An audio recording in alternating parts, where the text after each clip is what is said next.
Sahil Kumar, Aryavart times देख रहे हैं आप। अभी जो है हम भाजपा के कार्यालय में मौजूद हैं। हमारे साथ जो है खास बातचीत करने के लिए भाजपा के प्रदेश प्रवक्ता अरविंद सिंह मौजूद हैं। जिस प्रकार से झारखंड के वर्तमान मुख्यमंत्री हेमंत सोरेन ने भाजपा पे तंज कसते हुए, एनडीए पे तंज कसते हुए कहा है कि उनके पास सांसद विधायक खरीदने के लिए पैसे हैं, परंतु नरेगा मनरेगा को देने के लिए पैसे नहीं है, कैसे देखते हैं इस पर? चाकी रही भावना जैसी प्रभु मुहूर्त देखी तीन तैसी।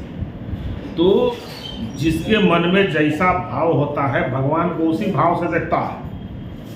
रावण राम को शत्रु भाव से देखा था और हनुमान जी उनके अनन्य भक्तों में से थे, सेवक के रूप में थे।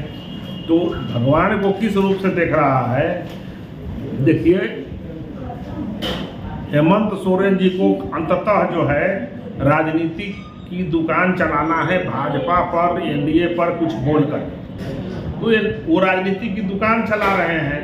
हाल ही में जो घूमने गए थे तो कोई सेवा करने गए थे, जेल यात्रा जो किए थे वो क्यों किए थे? इसलिए कि अकंठ भ्रष्टाचार में लिप्त हैं। तो जो भ्रष्टाचारी होता है, जो खरीद फरोख्त करता है, उसको दूसरे पर भी वैसा ही सोच रखता है। मनरेगा का पैसा को लूट करके वो जेल यात्रा किए हैं। वो टैक्स के पैसा को चुरा कर दे गरीबों का, वो जेल यात्रा किए हैं। वो कोनो गए थे हरि कीर्तन करने जेल में। दिक्कत क्या है कि जितने लुटेरे हैं, जितने घोटालेबाज हैं, जितने अपराधी हैं, ऐसे ऐसे स्तर का मुख्यमंत्री बन गए हैं कि जो जेल में रह करके ही मुख्यमंत्री बने हुए हैं। तो ये लोग क्या कहेंगे, क्या करेंगे? ये सब जो है राजनैतिक जुआरी है, तीन तसिया खेलते हैं, जनता को ठगने का काम करते हैं। ये ख्वाबी स्वप्न, दिवा स्वप्न दिखाते हैं और जनता को ठगते हैं। आदिवासियों को कंगाल करने वाले हेमंत सोरेन हैं। आदिवासियों का हक हकूक मार करके अपने जो है लंका खड़ा करने वाले हैं, लेकिन घबराए नहीं। भारतीय जनता पार्टी के राम लंका का दहन करेंगे। अरविंद जी, जिस प्रकार से आपने कहा कि राजनीतिक दुकान चलाना चाहते हैं हेमंत सोरेन, तो क्या आपकी विचारधारा में राजनीति एक दुकान की तरह है? नहीं, मैं राजनीतिक दुकान नहीं, भ्रष्टाचार से राजनीतिक दुकान चलाना चाहते हैं।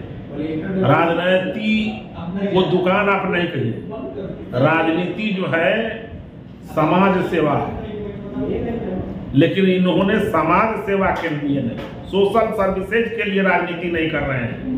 ये भाड़े के ट्रक बने हुए हैं, पब्लिक कैरियर बने हुए हैं। ये अपने रोजगार के रूप में राजनीति को ये लोग अपनाया हुआ है और घपले घोटाले करके जेल जाते हैं और वहाँ से गाजे बाजे के साथ लौटते हैं, जैसे लगता है कि कोई तीर्थ स्थल से लौटे हैं। तो ये सारे जेल यात्री मुख्यमंत्री जितने घोटालेबाज हैं, ये इसी तरह का प्रवचन छांट रहे हैं।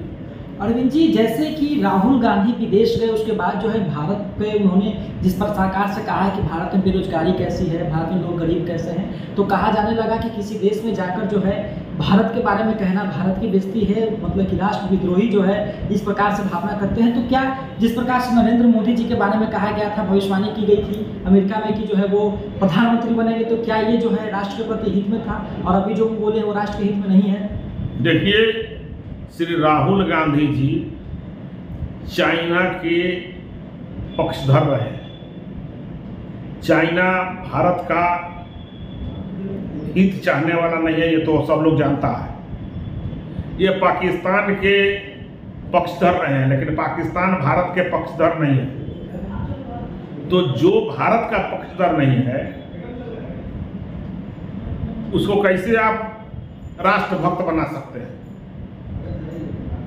जो विरोधियों का वकालत करता हो, जो अपने देश का शिकायत विदेशों में जाकर के करता हो, जो घर की बात रोड पर लाता हो, जो अपने देश को दूसरे देश में जाकर के कंगाल भूखा नंगा खड़ा करता हो, और पूरा दुनिया जिसको मान चुका है कि भारत दुनिया के सबसे तेज गति से विकसित देशों में खड़ा है।